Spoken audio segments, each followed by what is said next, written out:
If you want to add social links to your Bluehost site, this guide will show you exactly how to do it inside WordPress.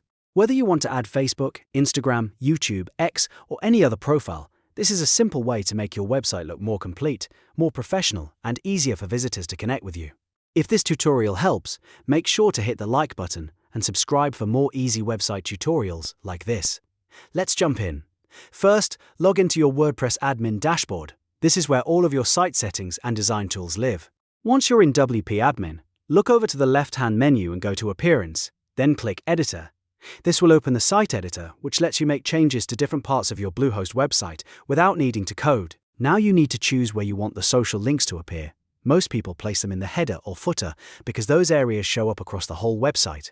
If you want the links visible at the top of the page, open the header. If you want them at the bottom, open the footer. This is a great choice if you want your social icons on every page of your site.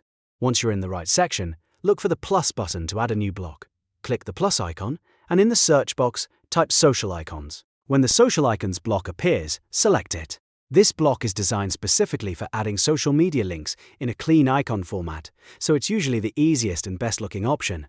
After you add the Social Icons block, click the plus button inside that block. This lets you add your first social network. You'll see a list of available platforms, such as Facebook, Instagram, YouTube, X, and more. Choose the one you want to add first.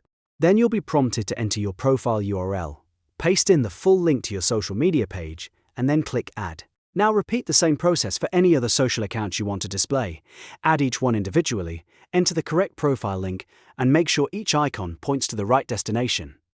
If you manage a business website, this is a really useful way to connect your audience to your social presence and increase engagement across platforms. Once all your social links are added, you can arrange the icons in the order you want. Just drag them into place so they look neat and match your site layout. You can also adjust the placement if needed, so the design feels balanced and professional. When everything looks good, don't forget the final step. Click Save. This applies your changes to the site, and your social icons will now appear on the page area you selected. Take a moment to preview your site after saving, just to make sure the links display correctly and open the right pages. And that's it. You've now added social links to your Bluehost site using the WordPress editor. It's a simple change, but it can make a big difference in how your site looks and how easily visitors can find and follow you online. If this video helped, please like this tutorial and subscribe for more step-by-step website guides. Thanks for watching, and I'll see you in the next one.